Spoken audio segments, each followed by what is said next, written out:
നമസ്കാരം. DSP Mohammed Siraj on duty. അതാണ് നമുക്ക് കഴിഞ്ഞ മത്സരത്തിൽ പറയാനുള്ളത്. സൺറൈസേഴ്സ് ഹൈദരാബാദിന്റെ ബാറ്റിങ്ങിനെ നിലം പരിശാക്കിക്കൊണ്ടായിരുന്നു മുഹമ്മദ് സിറാജ് ബൗൾ ചെയ്തത്. 4 ഓവറിൽ നിന്ന് 17 റൺസ് മാത്രം വിട്ടുകൊടുത്ത് 4 വിക്കറ്റുകളായിരുന്നു സിറാജ് നേടിയെടുത്തത്.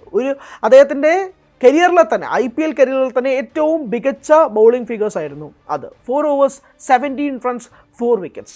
അത് തന്നെയായിരുന്നു സിറാജിൻ്റെ ഏറ്റവും വലിയ നേട്ടം. അതിലൂടെ ഗുജറാത്ത് ടൈറ്റൻസ് വളരെ എളുപ്പത്തിൽ ഒരു വിജയം കൈകാര്യം ചെയ്യുകയായിരുന്നു. എന്തുകൊണ്ട് ഇതിപ്പോൾ പറയുന്നു എന്ന് വെച്ചാൽ, ബാംഗ്ലൂർ റോയൽ ചലഞ്ചേഴ്സ് വിട്ടുകളഞ്ഞ താരവും കൂടിയായിരുന്നു മുഹമ്മദ് സിറാജ്. മുഹമ്മദ് സിറാജ് ഒരു ചെണ്ടയാണ്. ചിന്നസ്വാമി സ്റ്റേഡിയത്തിൽ സിറാജ് എറിഞ്ഞു കഴിഞ്ഞാൽ പന്തുകളെല്ലാം ചിന്നസ്വാമി സ്റ്റേഡിയത്തിൻ്റെ റൂഫിൽ തന്നെ തട്ടി നിൽക്കും തുടങ്ങി നിരവധി വിമർശനങ്ങൾ. അപ്പോഴെല്ലാം വിരാട് കോഹ്ലിയുടെ വലം കൈയായിട്ട് വിരാട് കോഹ്ലി കൊണ്ടു നടന്ന ഒരു താരവും കൂടിയായിരുന്നു മുഹമ്മദ് സിറാജ്.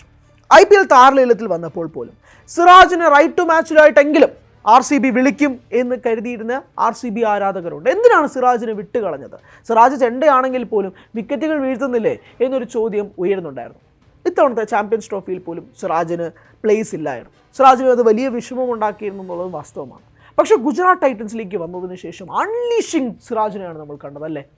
സൺറൈസേഴ്സ് ഹൈദരാബാദിനെതിരായ മത്സരത്തിൽ മാത്രമല്ല, അതിന് മുന്നത്തെ മത്സരത്തിൽ പോലും സിറാജിൻ്റെ ഏറ്റവും മികച്ച ബൗളിംഗ് നമ്മൾ കണ്ടു.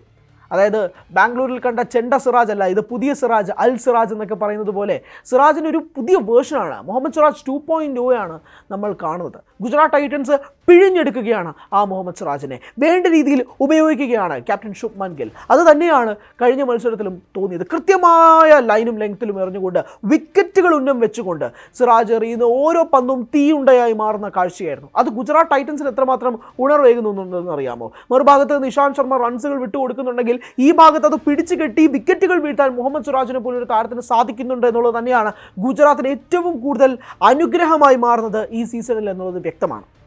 സിറാജിൻ്റെ കാര്യം പറയുമ്പോൾ തന്നെയാണ് മറ്റൊരു താരത്തെ കുറിച്ച് പറയേണ്ടത്, ജസ്പ്രീത് ബുംറ തിരിച്ചെത്തുകയാണ്.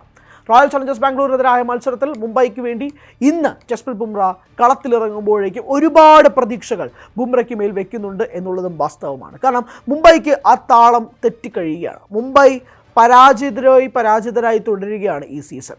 അതുകൊണ്ട് തന്നെ തൻ്റെ ക്യാപ്റ്റനായ ഹാർദിക് പാണ്ഡ്യയോട് ബുംറ പറയുകയാണ്, ഞാൻ വരികയാണ്, ഇനി ഞാൻ തിരിച്ച് കളം പിടിക്കുമെന്നുള്ളത്. പേസേഴ്സിന് വേണ്ടിയിട്ട് പ്രത്യേകിച്ച് ഈ സീസൺ എടുത്ത് നോക്കുകയാണെങ്കിൽ പേസേഴ്സിന് വളരെയധികം അനുകൂലമായി മാറുന്ന സാഹചര്യം തന്നെയാണ് നിലവിൽ നിൽക്കുന്നത്. പേസേഴ്സിന് അനുകൂലമായി മാറുന്ന ഘട്ടങ്ങൾ ആ മത്സരങ്ങളിലൊക്കെ തന്നെ പേസേഴ്സിന് മികച്ച ബൗളിംഗ് ഫിഗേഴ്സ് ഉണ്ടാക്കിയെടുക്കാൻ കഴിയുമ്പോൾ ബുംറയ്ക്ക് എന്ത് മാജിക് ക്രിയേറ്റ് ചെയ്യാൻ സാധിക്കും? ചാമ്പ്യൻസ് ട്രോഫിയിൽ ബുംറ ഇല്ലാതെ തന്നെ നമ്മൾ കിരീടം നേടിക്കഴിഞ്ഞു. എന്നാൽ പോലും ചാമ്പ്യൻസ് ട്രോഫിക്ക് മുൻപ് ബുംറ ഇല്ലാതെ കിരീട സാധ്യത 50% മാത്രമുണ്ട് എന്ന് കണക്കാക്കിയെടുത്തു നിന്നാണ് നമ്മുടെ ബാറ്റർമാരും ബോളർമാരും ഒരുമിച്ച് നിന്നുകൊണ്ട് ആ ചാമ്പ്യൻസ് ട്രോഫി നേടിത്തന്നത്. അപ്പോൾ ബുംറ പോലൊരു താരം മുംബൈ ഇന്ത്യൻസിലേക്ക് വരുമ്പോഴുണ്ടാകുന്ന മാറ്റങ്ങൾ, ഡിഫറൻസ് എന്ന് പറയുന്നത് ചെറുതൊന്നുമല്ല. വിഘ്നേഷ് പുത്തൂറിനെയും അശ്വനിയെയൊക്കെ കൊണ്ടുവന്ന മുംബൈ ഇന്ത്യൻസ് ഇപ്പോൾ കൊണ്ടുവരാൻ പോകുന്ന ജസ്പ്രീത് ബുംറയാണ്. ഈ 2 താരങ്ങളെ ഞാൻ നേരത്തെ സൂചിപ്പിച്ചതുപോലെ വിഘ്നേഷ് പുത്തൂറിനെയും അശ്വനിയെയും ഒക്കെ കൊണ്ടുവന്നപ്പോൾ എല്ലാവരും ചോദിച്ചത് എവിടെ നിന്നാണ് മുംബൈ സ്കൗട്ട് ചെയ്യുന്നത് എന്നുള്ളതാണ് ചോദ്യം. പക്ഷേ അവർക്കെല്ലാവർക്കും തന്നെ ഗുണകരമാകുന്ന, അവരൊക്കെ മെൻറ്റോറായി കാണുന്ന ജസ്പ്രീത് ബുംറയും കൂടെ തിരികെ വരുമ്പോഴേക്കും ഭയക്കണം മുംബൈയെ എന്നുള്ളത് വാസ്തവമാണ്. ഒരു ഭാഗത്ത് ഗുജറാത്ത് ടൈറ്റൻസിൻ്റെ നെടുന്തൂണായി സിറാജ് വളരെ രീതിയിൽ പന്തെറിയുമ്പോഴേക്കും ഇനി കാത്തിരിക്കേണ്ടത് ബുംറയുടെ പെർഫോമൻസ് ആണ്.